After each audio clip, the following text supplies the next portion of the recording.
Olá, muito boa tarde. O Rio Grande em Movimento desta quinta-feira, 7 de fevereiro, está começando. E no programa de hoje, você vai ver. Consulta à distância. O que pensam médicos e pacientes sobre a telemedicina? O Conselho Federal promete rever resolução após polêmica. Polícia prende homem que transportava irregularmente 800 filhotes de tartaruga para Florianópolis. Empresas de ônibus da região metropolitana questionam na justiça o uso coletivo do Uber. 2 pessoas morrem em Dom Pedrito após queda de avião. E mais, esporte e previsão do tempo em todo o estado. Fique conosco, o Rio Grande em Movimento está no ar.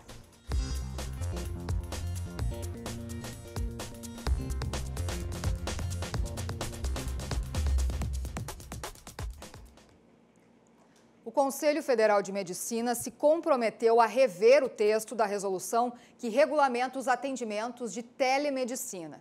Ou seja, quando o médico e paciente realizam consulta à distância. As entidades regionais reclamam que não houve discussão com a sociedade e que o foco deve estar no benefício ao paciente. A resolução divulgada pelo Conselho Federal de Medicina nada mais é do que a liberação de procedimentos médicos à distância. A chamada telemedicina conecta pela internet o profissional da saúde e o paciente. Sim, isso já acontece. O que a gente vem agora é criar regras para isso e proteger as pessoas, inclusive os profissionais, em como essa comunicação acontece, o que precisa ter de registro, como é que as coisas, para ficar claro, digamos que é colocar regras limpas, cartas na mesa, assim. O texto promulgado pelo Conselho regulamenta a consulta virtual, mas garante o atendimento presencial. Ali diz o quê? Que são pacientes que tu já fez algum atendimento. Então, na realidade, é isso. É tu entrar em contato com o teu médico que te acompanha para tirar alguma dúvida ou para fazer algum atendimento.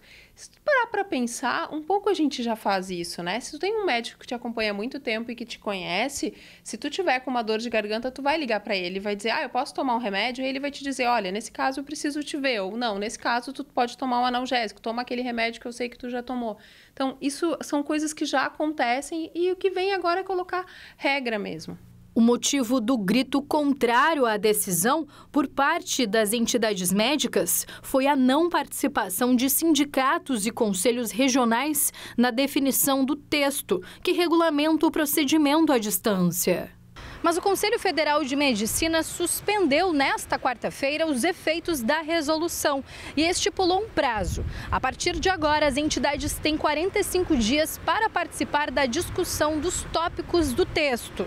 O vice-presidente do CIMERS aqui do estado irá a uma reunião em Brasília nesta quinta-feira para tratar sobre o assunto. O presidente do Sindicato Médico explica que a regulamentação tem um impacto radical nos atendimentos de todo o país. Nós somos radicalmente favoráveis à regulamentação da telemedicina, que é um avanço, e todo avanço dentro da medicina ele é positivo e bem-vindo. O nosso problema maior é com a forma.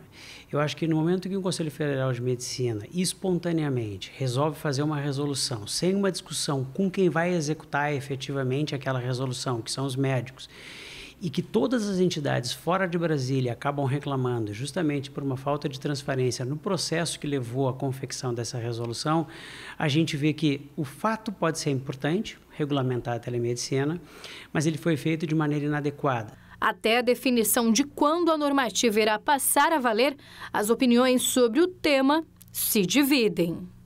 Esse negócio, né, se for mesmo, né, eu acho legal. Não sei se funciona isso aí.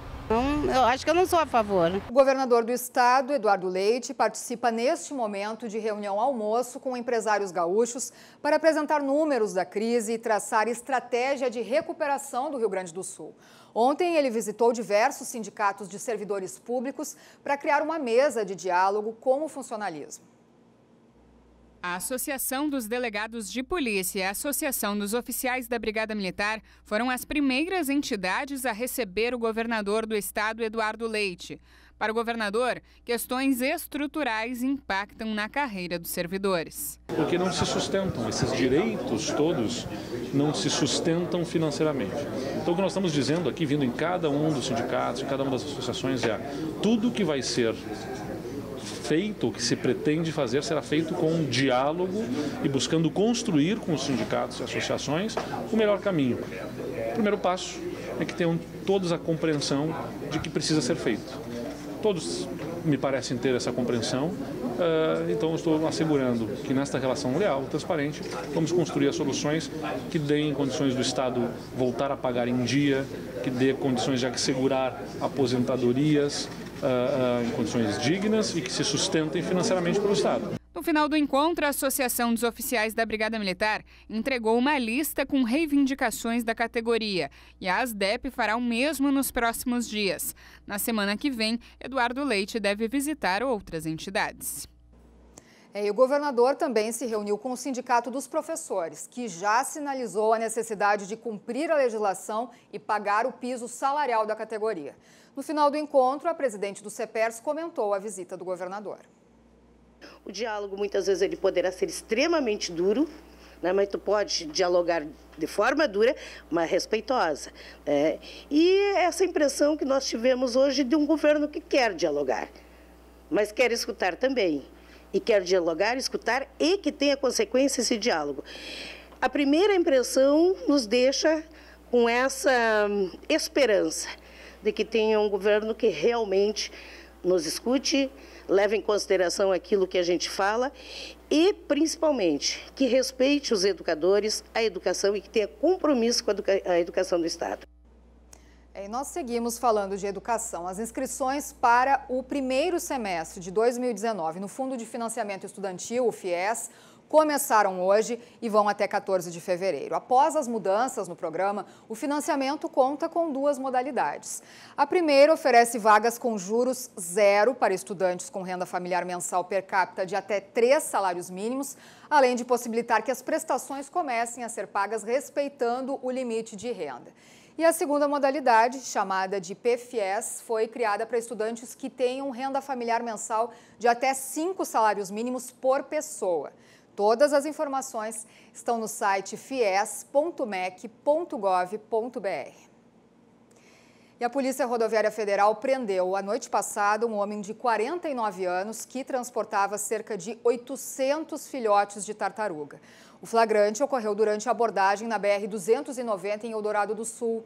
Segundo a polícia, ele pretendia vender os animais em Florianópolis, Santa Catarina, com preço de R$ 50 cada. Os agentes encontraram as tartarugas em sacos de pano, escondidos em um compartimento oculto do veículo. Os animais foram encaminhados ao Batalhão de Polícia Ambiental da Brigada Militar.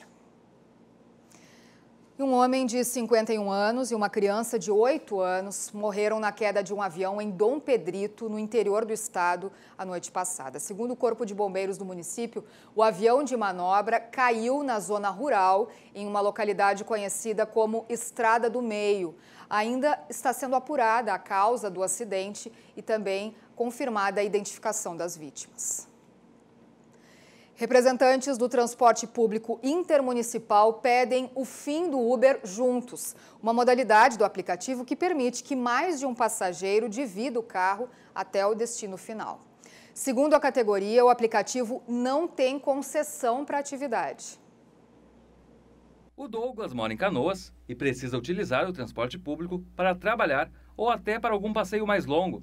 Só que nem sempre ele tem segurança ou pode esperar. Por isso, uma alternativa para o jovem é o Uber Juntos, um serviço do aplicativo que transporta mais de um passageiro para regiões próximas. Eu utilizo muito dentro do meu próprio bairro, que é Canoas, nos bairros São Luís, Matias Velho, Fátima e Rio Branco. É o mesmo conforto, o que eu utilizaria hoje em dia numa passagem de ônibus com questões de espera, de problemas e até então uma questão de segurança, eu posso utilizar o Uber Pool em qualquer momento. Na economia ajuda mais ainda. Para usuários como Douglas, o desconto da viagem compartilhada, comparada à individual, já faz diferença nas contas do final do mês. Na passagem de ônibus, hoje em dia, que tu vai ter um conforto é R$ 5,50. E o Uber, quando tu vai utilizar, tu paga R$ 4,30.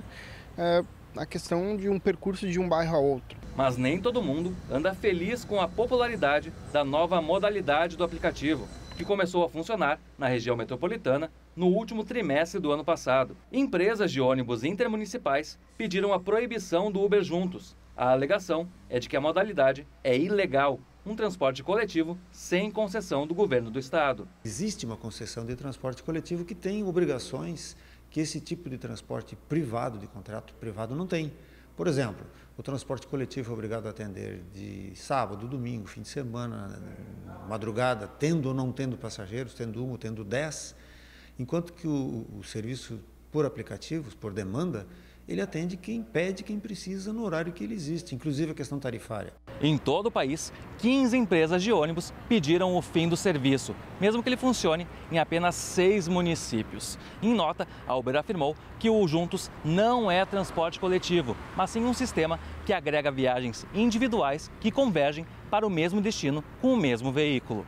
A Metroplan informou que o documento protocolado pela Associação dos Transportadores Intermunicipais Metropolitanos de Passageiros e o Sindicato das Empresas de Transporte Rodoviário do Estado está sendo analisado pelo Departamento Jurídico. Se existir uma concessão pública para transporte de automóveis fazerem transporte coletivo, bom, nós estamos falando de outra coisa. Hoje essa concessão não existe. E atenção, motoristas, a partir desta sexta-feira à tarde, o trânsito deve ficar congestionado na saída de Porto Alegre.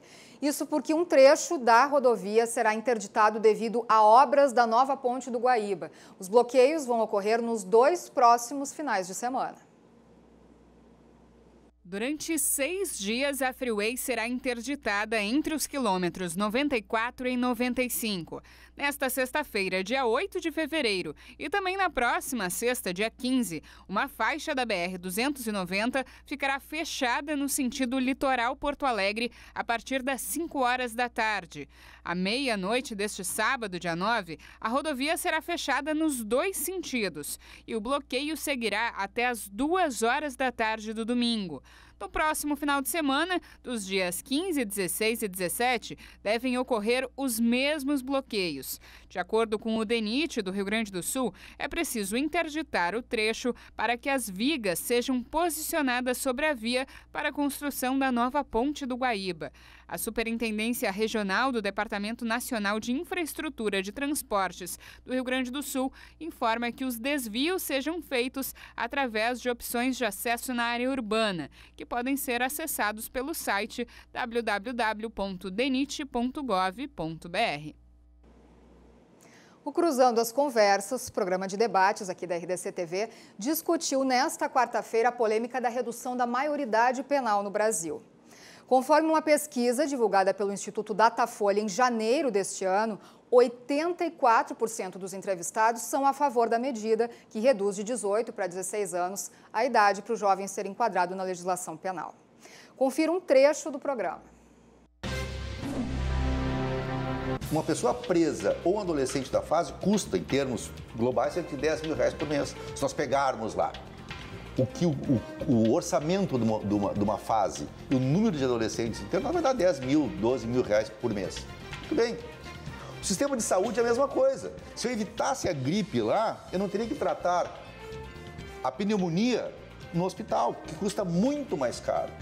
Foi uma opção que se fez em não investir nas áreas vulneráveis. Uma economia burra e toda a corrupção que nós passamos por esse país demonstra como nós estamos vivendo hoje. Então, esse defeito do Estado brasileiro causou tudo isso. E nós estamos numa bola de neve de muito difícil recuperação. Só que, né, doutor? Nós não dizemos para o paciente em estado terminal de que porque ele não cuidou da saúde lá ou porque ele não teve saúde lá, que agora eu tenho que estancar o tratamento. Nós vamos tratar, nós vamos abandonar, não vamos tratar todos gastando mil vezes mais. Mas alguém tem que pensar sobre essas questões, né? Essa é a minha preocupação. Poder público, eminentemente o Poder Executivo com as parcerias do Poder Legislativo e do Poder Judiciário fazendo um trabalho de controle. Não adianta nós apresentarmos alternativas de segurança pública só no sistema de conter. Com certeza. Não tem como. Não tem mais. Exatamente. É uma conta mais cara, é uma conta mais cara, menos efetiva, mas que nós não temos como não cumprir isso. Mas precisamos agir. Nós fazemos parte do sistema. Exatamente. Não, acaba sendo um dilema, né? É preciso prender, mas é preciso também dar um tratamento diferenciado. É preciso compreender o problema da origem, mas não podemos deixar como está. Não podemos deixar na rua. O Cruzando as Conversas é sempre às 10h30 da noite. E a previsão do tempo, o sol predomina mais uma vez em todo o Rio Grande do Sul nesta quinta-feira. Segundo a meteorologia, nuvens que seguem do mar para o continente podem causar um pouco de chuva isolada em alguns pontos, principalmente do litoral. Nós vamos conferir agora como é que fica o tempo, então, em diferentes regiões do estado. Aqui na capital, amanhecemos com 19 graus, mas as máximas devem chegar aos 32 hoje, com um tempo bom. Em Bento Gonçalves, mínimas de 13 graus e as máximas não vão passar dos 25, também com um pouquinho, a temperatura não se eleva muito, mas tem um pouquinho de instabilidade. Em Erechim, mínimas de 15 graus e as máximas chegam aos 27 hoje. Em Pelotas, no sul do estado, iniciamos com 18 graus e as máximas não vão passar dos 29 graus, também com instabilidade. Já na fronteira oeste, em Uruguaiana, amanhecemos com 19 graus e as máximas chegam aos 32 hoje.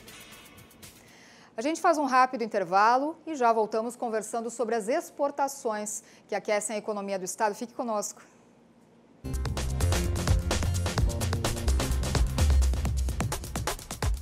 O Rio Grande em Movimento está de volta e o nosso assunto agora são as exportações e o agronegócio aqui do Rio Grande do Sul. Nós vamos receber aqui no estúdio, estamos recebendo o representante da Farsul, vai falar sobre um levantamento e sobre o balanço, o último balanço que foi divulgado de 2018, que traz números em maioria aqui positivos para o estado. Recebemos aqui então o Renan dos Santos, que é o assessor de relações internacionais da Farsul. Boa tarde.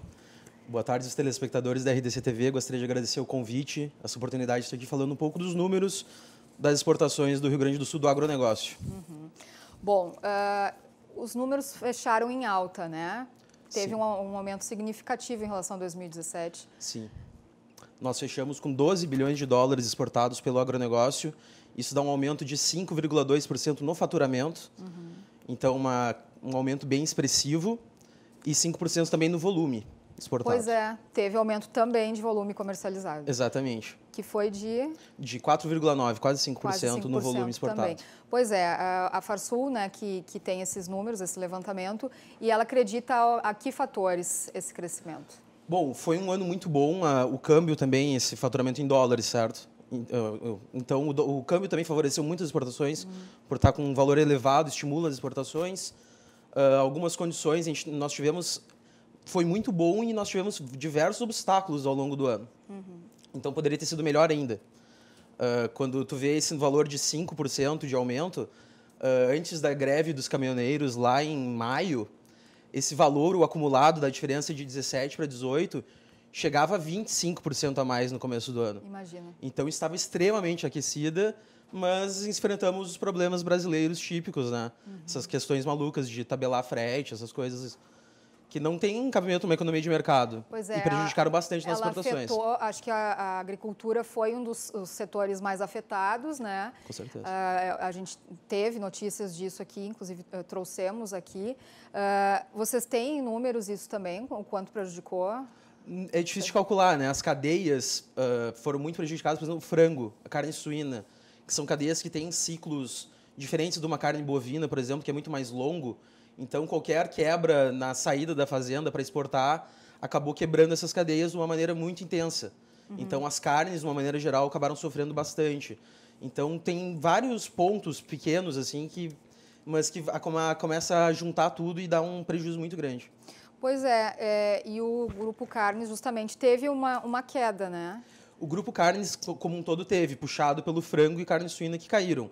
Mas a carne bovina, apesar de todo esse cenário, teve um aumento nas exportações. A carne bovina teve 21% de aumento nas exportações, que dá 339 milhões de dólares. Uhum. E poderia ter sido mais, se tu me permite, poderia ter sido mais, porque nós temos apenas 4 frigoríficos habilitados para exportação no estado. Então, isso é praticamente um teto que ele consegue nessas condições atuais com 4 frigoríficos. Uhum. Talvez se tivéssemos mais frigoríficos habilitados, esse número pudesse ser melhor ainda. Pois é, mas o destaque, eu acho que mesmo nesse setor carnes, fica para os animais vivos também, porque o crescimento foi bem significativo, né? Foi muito significativo, foi 141%. Nós ficamos com 86 milhões de dólares exportados em bovinos vivos, principalmente no mercado da Turquia, que está comprando bastante esses bovinos vivos, que eles não querem o produto da carne congelada que chegue lá. Claro. Eles querem que a carne seja fresca. Então, eles têm que levar o bovino vivo, certo? Pois é. E a soja, como é que ficou aqui no estado? Porque a gente sabe também teve um aumento importante, né? Porque a soja também responde aí por grande parte, né, das exportações aqui no estado. Sim, a soja é o carro-chefe absoluto. O complexo soja é 5,9 bilhões de dólares exportados, de um universo de 12 no agronegócio.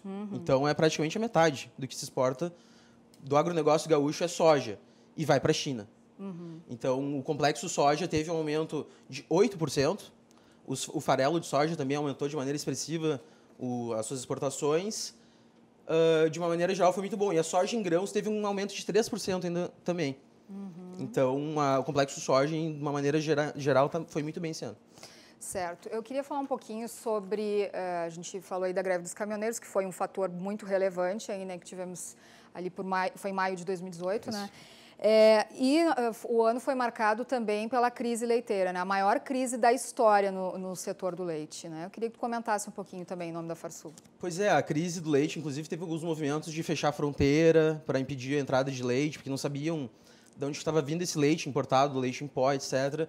Bastante delicado, é um setor que passou por muitas dificuldades na questão do custo de produção, muito caro produzir pelo preço que está se pagando. Então, uma questão muito mais de custo de produção mesmo, de realidade de mercado, que está batendo de frente. Pois é, e de que forma isso impactou, então? Bom, o impacto nas exportações do leite foram muito grandes.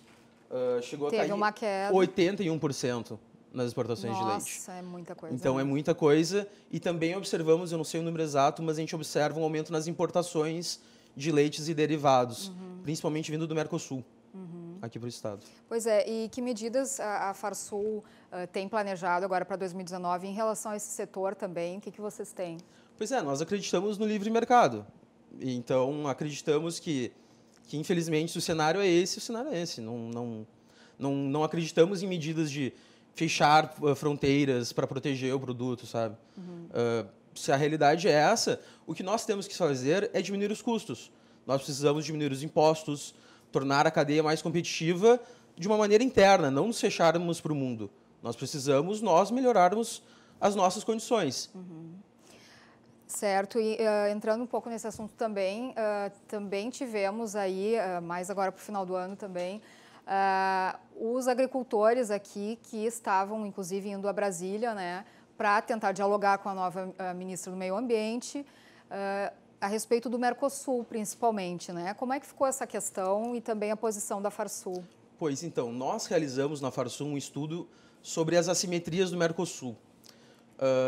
O que nós verificamos é que existe uma disparidade muito grande entre o custo de um fertilizante, um defensivo químico aqui, e no Mercosul, sendo que muitas vezes esse produto é produzido aqui no Brasil e levado para a Argentina ou para o Uruguai, e lá é mais barato do que aqui. E o arroz produzido com um defensivo X, que é proibido aqui, lá é utilizado e o arroz é importado com esse produto. E ninguém reclama. Então, por quê? Não faz sentido. Então, essa situação está andando lá no Ministério da Agricultura. A CNA também abraçou essa causa dessas assimetrias do Mercosul. Tem um grande esforço sendo feito em Brasília e acreditamos que esteja sendo um trabalho... esteja caminhando bem esse trabalho. Certo. Vamos falar também de um setor importante aqui e que teve recuo, né? Acho que depois da soja o mais importante é o fumo, né? Como é que ficou aqui? Teve uma queda também significativa, né? Pois é, a cadeia do fumo é de 1,5 bilhão de dólares exportados. Teve uma pequena queda de 1,92%. No fumo. Não foi uma coisa... às vezes pode ser alguma coisa de mercado, pontual, mas não chegou a ser um grande abalo nas exportações do fumo. A retração maior mesmo e preocupante mesmo é a questão dos lácteos mesmo, do leite, né? Os lácteos e realmente a carne suína e carne de frango, que sofreram bastante esse ano. Certo. E ainda falando desse setor, desse grupo da carnes, né? Vocês também têm algum planejamento para esse ano? Já tem algo que possa adiantar para a gente? Não? Eu acho que a questão da carne bovina, principalmente, Nosso ponto é que precisamos de mais frigoríficos habilitados para exportação. É uma questão bastante simples. Nós temos muito menos frigoríficos do que a média dos outros estados brasileiros habilitados para exportar. Só 4 no estado que tem uma pecuária tão forte, que temos raças europeias, temos uma carne de qualidade maior, etc, etc. Não faz sentido ter apenas 4 frigoríficos habilitados para exportação. Então, acho que o caminho talvez seja trabalhar isso. Tem frigoríficos com dificuldades financeiras, passando muitas dificuldades, que talvez se estivessem exportando, tivessem habilitados para exportar, não estivessem num cenário tão ruim. Então, é um trabalho de cadeia, realmente, que tem que ser feito. Certo. Então, não tem nenhuma medida assim, efetiva já programada? Não. Não, é muito mais uma questão de como a gente trabalhar nossos problemas, os nossos custos, questões legislativas, fiscais, etc. Trabalhar esse lado. O problema é arrumar a casa. Perfeito. E como é que está a produção de arroz aqui no estado? Pois então, o arroz teve um quase que recorde de exportações esse ano, porque foram feitos leilões de PEP e PEPRO pela Conab, que acabaram pegando todo esse excesso de arroz e exportando ele. Então, teve um aumento de 91% nas exportações de arroz, e isso chegou a 425 milhões de dólares exportados. E isso acabou fazendo com que o preço do arroz se elevasse também, porque tirou o excesso de produto do mercado interno e, de uma maneira geral, valorizou o arroz. Uma política pública que é bem feita, esses leilões. Bom, tu como assessor da área internacional também queria que se posicionasse em nome da Farsul em relação às posições que já vêm sendo divulgadas do governo estadual e nacional em relação à abertura, para os blocos, que a gente já falou aqui, abertura para alguns países. Daqui a pouco a gente fala também sobre os países parceiros, mas eu queria primeiro a posição da Farsul em relação a isso. O que esperar para 2019? A nossa posição é de que nós devemos abrir o máximo de mercados possíveis. Precisamos de acordos comerciais com países que compram o agronegócio brasileiro e gaúcho. Portanto, nós precisamos parar de ficar olhando tanto para a Europa, por exemplo, e olhar um pouco para a Ásia. Nós precisamos de acordos comerciais com a Ásia. A Ásia compra toda a nossa soja. A Ásia está cada vez comprando mais carnes, proteínas, etc. Eles estão elevando seu padrão de consumo, seu padrão de vida e estão consumindo produtos cada vez melhores.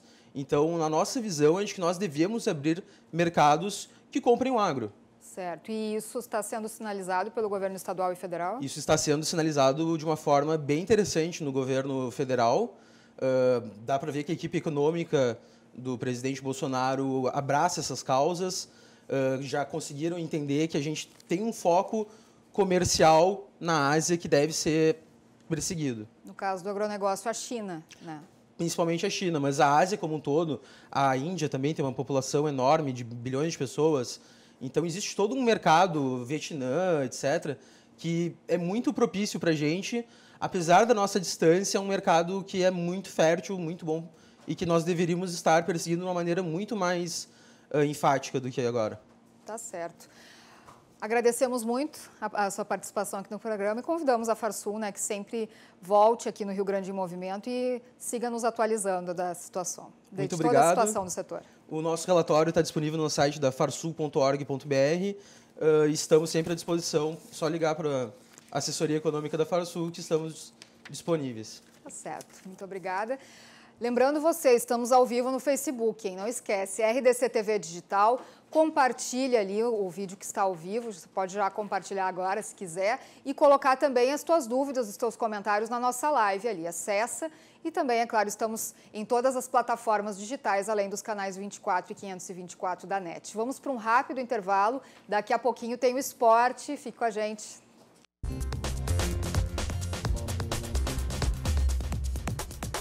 Rio Grande em Movimento de volta, chegou a hora do esporte aqui no programa, dupla Grenal que está em pauta e o João Batista Filho traz todas as informações para a gente. Bom dia, JB. Tudo bem, Lilian? Grande abraço para todo mundo que está nos assistindo.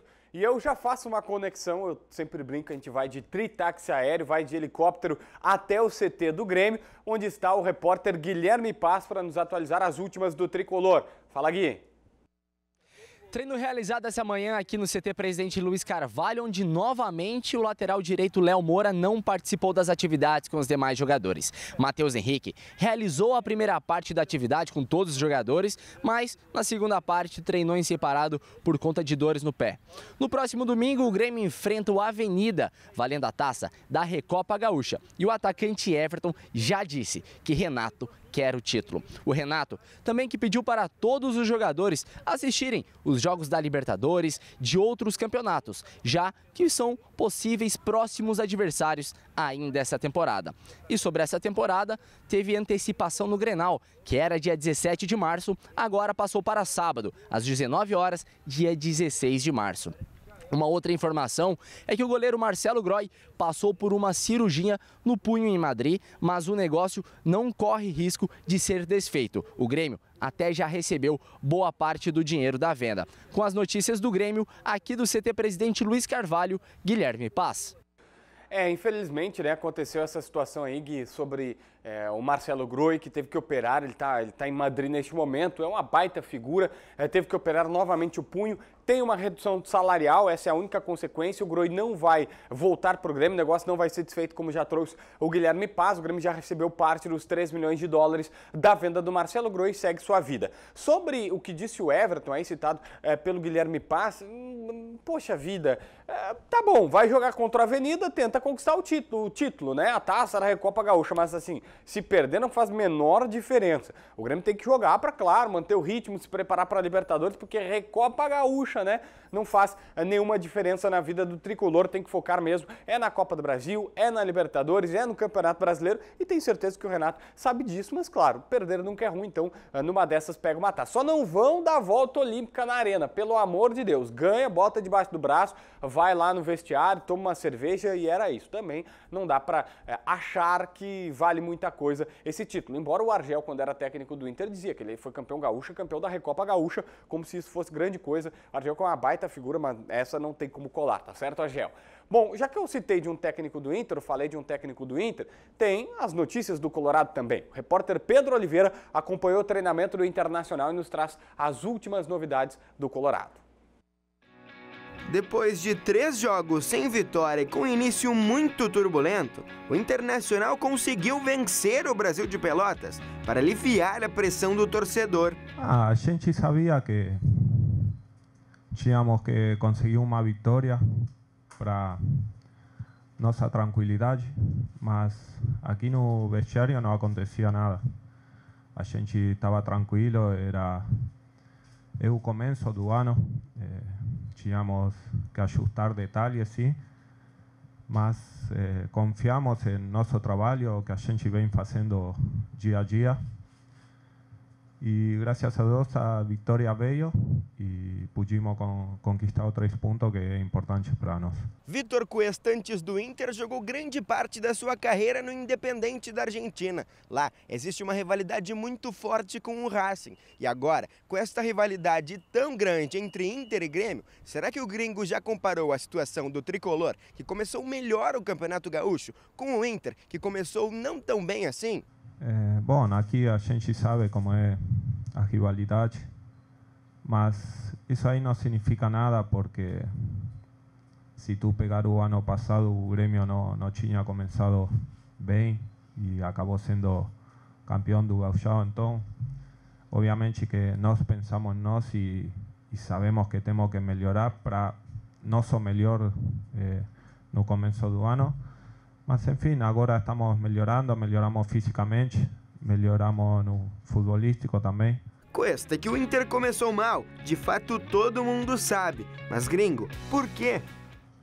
No jogo, hoje, futebol se decide por bola parada, detalhes mínimos que são muito importantes. Então, tem que entrar a cada jogo muito concentrado para fazer o melhor. Agora, Vitor Cuesta e Inter esperam mais uma vitória contra o Juventude no domingo para aliviar de vez a pressão e criar uma boa fase. O Internacional ele começou sofrendo muitos gols de bola parada, segundo o próprio Cuesta ajustou isso, agora está criando oportunidades e não está necessariamente no último jogo, né? Uma amostra pequena, mas é o que nós temos no momento. No último jogo criou várias oportunidades, pelo menos 9 chances claras de gol e não finalizou com qualidade, não fez muitos gols. Isso tem que ser ajustado e esse é o período para ser ajustado esse tipo de situação. Então, ajustada esse tipo de situação. Então, me parece que as coisas estão começando a querer voltar a entrar no rumo, nos trilhos, é uma boa notícia, o torcedor tem que apoiar, o torcedor da Serra, evidentemente, que vai ver Inter e Juventude, tem que apoiar essa partida, tem que pegar junto, porque é só assim que o Inter começa com um moral mais elevado na Libertadores da América. Só uma última informação aqui, pessoal que não sabe ainda, a gente lembra e explica, o Grenal da primeira fase do Campeonato Gaúcho foi antecipado. Ele seria num domingo, dia 17 de março, daqui um mês, praticamente um pouquinho mais, tá? 17 de março, o primeiro Grenal seria na Arena, e vai ser na Arena ainda. Ele só mudou para o sábado, dia 16 de março. Esta é a principal informação, você que é do interior, tá nos assistindo, vai fazer excursão, o jogo é dia 16 de março na Arena e não mais no dia 17, tradicionalmente, por uma questão estratégica da televisão, eles nunca colocam no domingo às 5 da tarde, não passam na TV aberta, justamente para você comprar o pay-per-view. É uma estratégia, a TV paga bastante, são 12 milhões de reais. Só para ter uma comparação, na Libertadores da América, se tu chegares até as quartas de final, um time tirando, claro, a renda dos jogos, mas da Conmebol, tu ganhas 12 milhões de reais. Só se tu passar para a semifinal é que fica mais vantajoso. Então, o Campeonato Gaúcho paga 12 milhões, quase a mesma coisa que a Libertadores da América até as quartas de final, então é uma competição que os clubes precisam prestigiar também, a federação e principalmente a televisão, que paga bem por isso. Tá certo, Lilian? Tá certo, JB, só quero deixar aqui um abraço, né? Um abraço aqui do JB também, porque nós temos audiência lá em Manaus. Opa, um pouquinho longe. O Júlio Souza da Silva está assistindo então em Manaus, Amazonas. Um abração para você, querido. A gente vai para um rápido intervalo agora. Vá deixando aí o seu comentário também na live, onde você estiver. Estamos aí em vários municípios do estado, mas para todo o mundo e para todo o Brasil pela internet, né? Vai ali na nossa live no Facebook, coloca a tua pergunta. Daqui a pouquinho a gente vai estar falando sobre falta d'água aqui em Porto Alegre. O Sindicato dos Municipários vai estar aqui com a gente, esclarecendo algumas questões. Vai enviando a sua também. Já voltamos.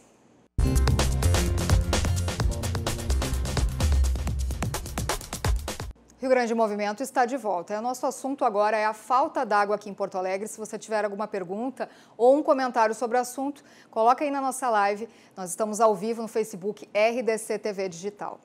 E estamos recebendo agora o representante do Sindicato dos Municipários de Porto Alegre, o diretor-geral do SIMPA, que é o Jonas Reis. Boa tarde, bem-vindo ao programa.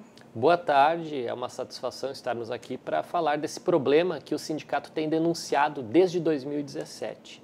Era preciso fazer concurso público, nomear servidores e também comprar insumos para manter em dia, né, a canalização, que é aquilo que leva a água e traz a água das estações de tratamento até a torneira da população. Em novembro entramos, o sindicato junto com a Frente Parlamentar em defesa do DEMAI, no Ministério Público de Contas, pedindo que o prefeito utilize o dinheiro que tinha no caixa do DEMAI, que era mais de 150 milhões. Ainda está lá esse dinheiro para que faça a nomeação de servidores. Hoje, existem 3 mil vagas no DEMAI, apenas 1.500 estão sendo ocupadas. Com esse processo de reforma da Previdência, aqueles que já têm tempo para se aposentar estão fugindo, estão se aposentando. Então, está colapsando. Equipes que saíam com 4 pessoas, hoje saem só com 2 para consertar fugas de água. Certo. Vamos entrar nessa questão daqui a pouco. Eu queria que a gente iniciasse falando sobre essa expectativa que temos agora com a medida cautelar do Tribunal de Contas do Estado, né? Depois dessa denúncia que foi feita por vocês e pela Frente Parlamentar em novembro, nós tivemos agora, então, atendendo a essa denúncia, o TCE emitindo uma medida cautelar que determina que o prefeito Nelson Marquesan Júnior não interfira mais na autonomia e nem no funcionamento do departamento, né, do DEMAI. Qual é o prazo para ele responder? Era de 5 dias, acho que termina hoje, né? Hoje. Então, eu queria também o comentário. Na verdade, o que ocorreu? O prefeito criou um comitê gestor a partir da Fazenda e esse comitê tirou a autonomia do DEMAI. Só agora que vão começar a ser comprado peças, por exemplo, as bombas elevatórias, que são as bombas que conduzem a água para as zonas mais altas da cidade. Por isso é um dos motivos que falta água na Lomba do Pinheiro. O material que era a previsão de comprar em 2017 só vai ser comprado agora, 2 anos depois. Esse comitê gestor burocratizou. O que o Tribunal de Contas do Estado disse? Não pode esse comitê gestor interferir numa autarquia que tem autonomia e orçamento próprio. Portanto, é preciso executar imediatamente o orçamento, nomear mais de 300 funcionários para suavizar a situação nos dias de maior calor, que mesmo com a fuga de água, tu tem um consumo elevado e daí a água não chega nas zonas mais elevadas porque a planície consome. Pois é, o tribunal, então, ele apontou ali que é necessário que a prefeitura adote, ou que o departamento, né, adote providências para que não ocorra mais, né, a falta d'água e a prestação adequada do serviço de água e esgoto seja cumprida, né, a partir de algumas providências, né? Então, o prefeito deve se manifestar hoje, provavelmente, né, para prestar esclarecimentos seguindo esse prazo, né? Exatamente. O prefeito coloca a justificativa que ele tem que construir a ETA Serraria da Ponta do Arado. Só que isso não vai ser resolvido em 2 anos. As pessoas precisam de água agora. Elas pagam os impostos agora, pagam a conta de água agora. Para melhorar isso, é preciso o que o tribunal disse: concurso público e fazer as licitações a partir do DEMAI, porque os engenheiros do DEMAI sabem as peças que são necessárias e as especificações. Isso rapidamente pode ser construído uma solução para a população, porque imagina, pessoas trabalham o dia inteiro, chega em casa, torneira seca, a pessoa está com uma criança doente em casa, chega em casa, não tem água. Então isso é ruim. O prefeito precisa se sensibilizar, ouvir a justiça, respeitar a decisão, ouvir o parlamento e a cidadania que clama por água potável. É um direito humano. Água saudável todos têm que ter, principalmente no verão, que esse calor, né, tem sido muito forte em Porto Alegre, e Porto Alegre tem uma tradição de calor forte. É preciso que o prefeito entenda, devolver autonomia para o diretor-geral do DEMAI, que inclusive já abriu vários processos pedindo para o prefeito a nomeação e a realização de concurso. E o prefeito protela a decisão de publicar no Diário Oficial as nomeações. É só isso que a gente precisa, assinatura do senhor Nelson Marquesa Júnior. Pois é, atualmente quantos cargos são aguardados, a nomeação de quantos? O diretor-geral pediu mais de 300, mas nós temos hoje 1.500 vagas. Inclusive, com o desemprego, seria importante o prefeito ajudar, né? Tu tem 1.500 vagas no DEMAI que tu pode criar 1.500 empregos diretos e tem dinheiro para pagar o salário dele, desses profissionais, porque tem mais de 150 milhões em caixa do DEMAI. É muito dinheiro para fazer má gestão. É preciso fazer a boa gestão e levar água para a população. Os trabalhadores que atuam hoje, eles atuam mesmo em regime de plantão? Como é que está o funcionamento? São quantos servidores que atuam lá no departamento atualmente? Atualmente nós temos 1.500, mas é preciso ter mais. As equipes que consertavam encanamento, hoje elas trabalham com 2 funcionários e tradicionalmente eram 4. Por isso demora para consertar fugas de água, demora para religar. Por exemplo, corte e religamento de água tem em média 1.000 pedidos por dia, que são taxas que o DEMAI deixa de recolher porque só consegue fazer 10% desse serviço. É preciso, por exemplo, nomear imediatamente 50 funcionários para esse departamento, para religar contas de água atrasada e também para efetuar o corte de possíveis inadimplentes para poder regularizar o sistema. Certo. Bom, além dessa questão aí, tem os insumos, tem as equipes reduzidas. O pessoal não entende por que não tem um RH, né? Tem como explicar? Tem como explicar. O serviço público, a autarquia, ela é mantida pelo erário público, pelo dinheiro da população que paga a conta de água. Então, tu paga hoje para amanhã não faltar. Esse dinheiro está no caixa parado porque o Marquesan deseja. É preciso tirar esse dinheiro do caixa e nomear funcionários para trabalharem, para consertar o encanamento, para fazer planejamento, para melhorar o sistema. Como é que se faz isso? Isso é um pedido que o diretor-geral já fez, está na mesa do Marquesan, falta só o Marquesan assinar, dizer: não quero que falte mais água para a população, nomeie imediatamente 300 funcionários, 300 agentes hidrossanitários, que são os que trabalham na rua, nomeie técnicos de tratamento de esgoto e tratamento de água, nomeie engenheiros para trabalhar no planejamento. Tem inclusive hoje desvio de função no DEMAI. um engenheiro que poderia estar planejando o futuro, né, da expansão do município, aumenta a população, tem que aumentar a tubulação. Hoje ele está trabalhando, fazendo a tabulação da folha de pagamento, né, ali da carga horária, do ponto dos funcionários. Então, é porque está faltando pessoal. Tem que botar pessoal administrativo e também os técnicos de rua, para inclusive consertar equipamentos, consertar carros, consertar bombas, é preciso soldador, é preciso outras funções serem ocupadas para que a população não seja desassistida, porque a população paga. A gente sabe que a tarifa do DEMAI é uma tarifa social. Hoje tu compra 1.000 litros de água do DEMAI com o valor de uma garrafinha dessas de 500 ml que a gente compra no supermercado. Então é uma água barata, de qualidade, tem história, premiada internacionalmente. É preciso fazer o que o tribunal disse, devolver a autonomia para o departamento, deixar os trabalhadores do DEMAI trabalharem para a população nas condições necessárias e não com uma demanda, né, muito reprimida. Hoje, os pedidos que são feitos de conserto de encanamento não dá conta porque o pessoal é pouco. É preciso dobrar o número de equipes de rua. Certo.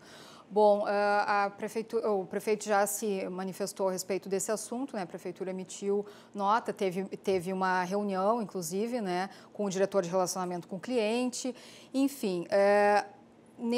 Depois, no final desse encontro, né, foi assinada uma ata em que esse diretor ele se comprometeu a realizar um estudo até o dia 6, né, que era na quarta-feira, para referendar a leitura dos hidrômetros, a cobrança nas contas de janeiro, nas regiões atingidas pela falta d'água. Vocês já estão a par disso? Houve a divulgação? Estamos a par disso, só que isso é um paliativo.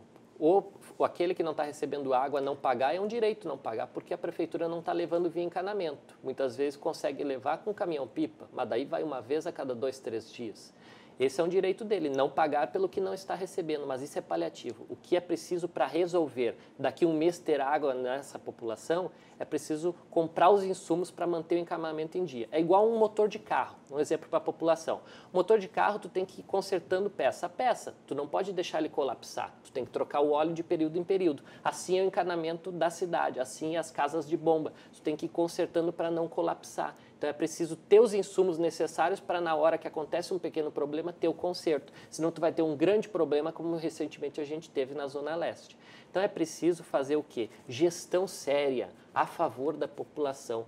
Porque não pode o Marquesan dizer que tem crise no DEMAI. Não existe crise no DEMAI, existe 150 milhões em caixa. E a população precisa, realmente, a gente concorda, tem que ir para a rua, reivindicar que o que ela já pagou seja devolvido em serviço pela prefeitura. Pois é, e o DEMAI também disse que é uma medida inócua, né, suspender as cobranças de janeiro.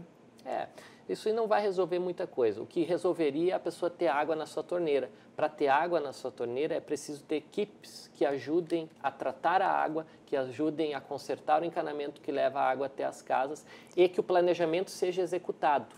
Por exemplo, tem coisas que não estão acontecendo porque não tem peças para fazer, porque as licitações foram centralizadas pelo comitê gestor.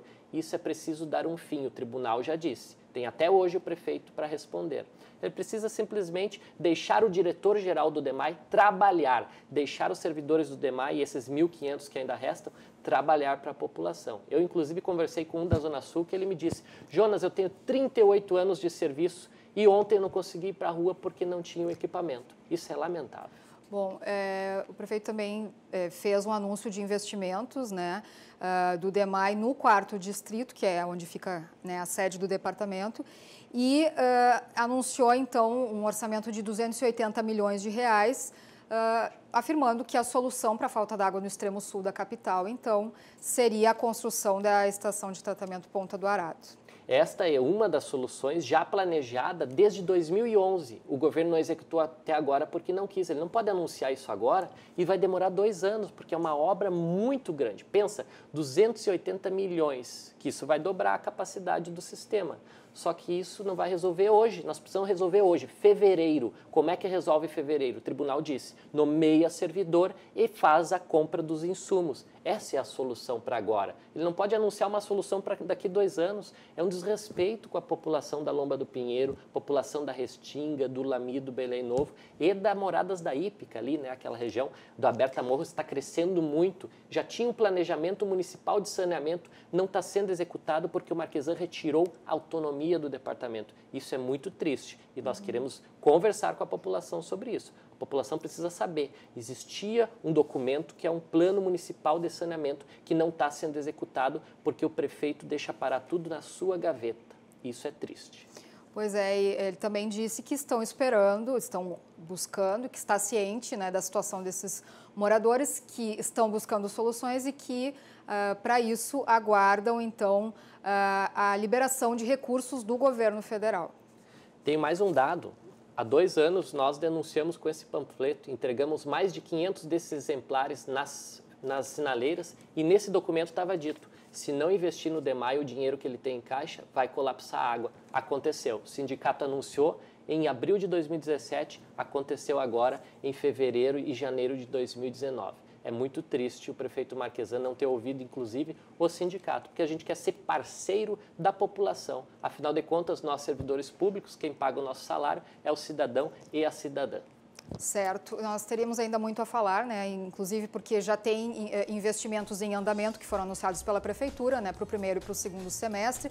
Mas eu finalizo, então, agradecendo a sua presença e também esperamos, então, que retorne aqui no programa, né? Caso não haja solução e não haja nada imediato, né? Esperamos o contato também de vocês. Isso. Obrigado pela oportunidade. Água é vida e saneamento é saúde. O Rio Grande em Movimento vai ficando por aqui. Nós voltamos amanhã ao meio-dia com mais notícias e informação para você. Até lá.